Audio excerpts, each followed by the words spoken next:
YouTube, I'm back with another instructional video.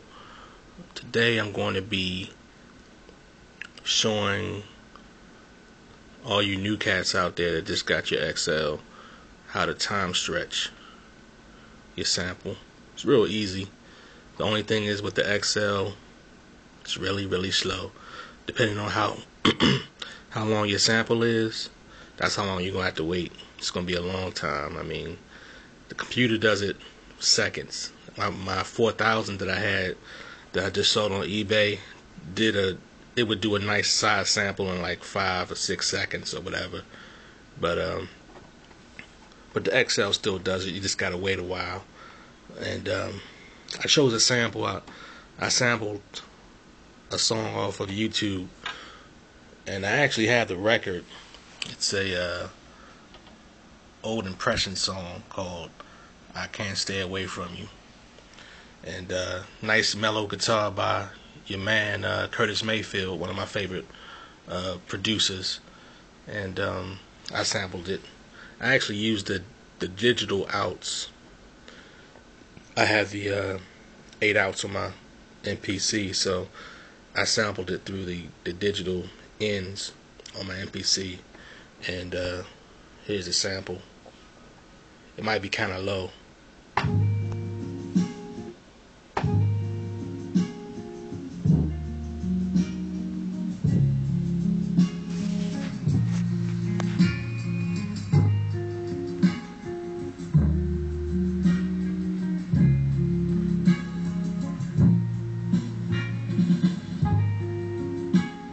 I took that and looped it up.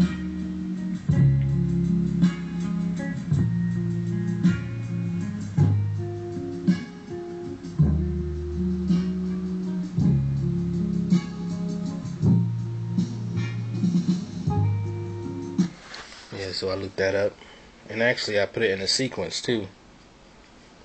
And how I did that was, if you don't know, you just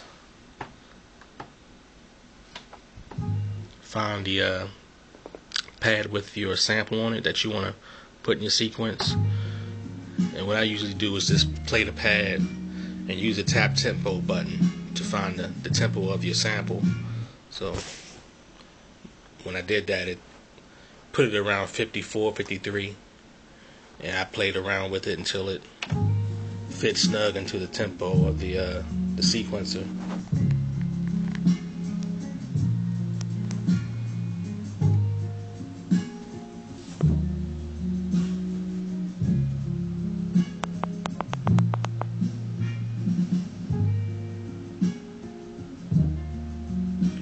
Yeah, so you would just play the sample, and while you're playing it, just hit the tap tempo button.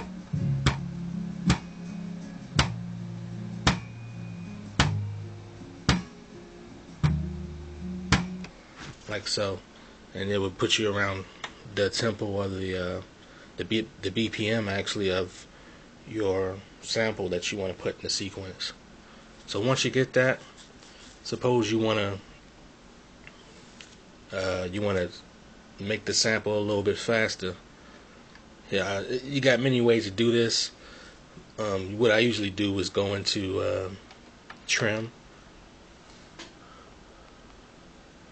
you hit shift, trim, then you come up to edit,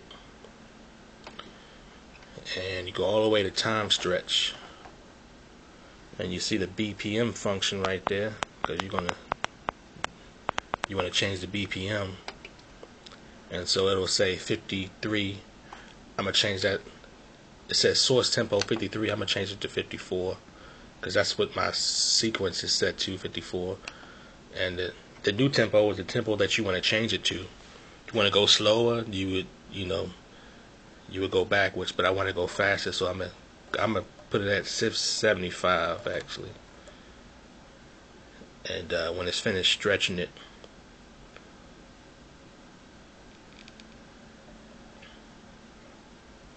it should sound faster.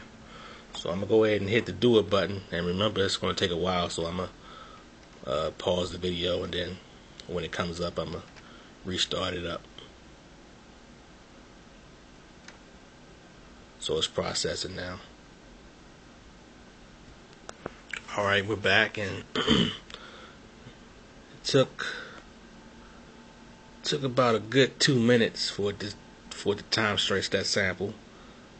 And like I said, the computer does it within a few seconds, and a lot of the newer MPCs do it in seconds also, depending on how long the sample you want to stretch or shrink or whatever. But here's the result. Remember, the sample was at 50 or 54, I believe, BPM. Now it's at 75, and this is the 75.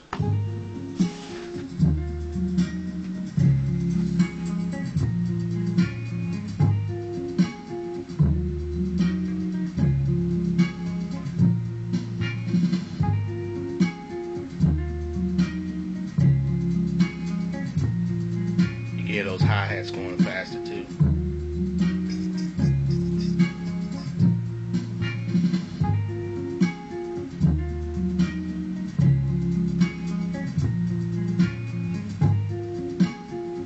That's the new sample. I'm gonna go back to the old one, show you what it originally sounded like.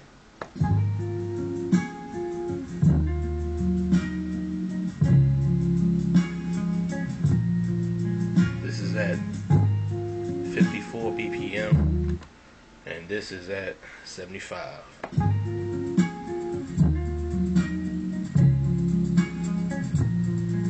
So one of the many nice features of the XL, I won't say many features, but one of the really nice ones that I like to use is the time stretch by BPM, especially if you sample something and you want it to, it's short and you want to expand it so it can cover more space in your sequence.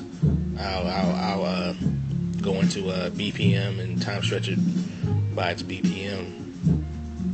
It's a more reliable way of time stretching. More reliable, I think, than the other one that's in here, which is sort of, you gotta just guess it. You set it to something and hopefully it'll turn out right. So let me know what you think. If you have any questions, just email me or leave a comment or whatever.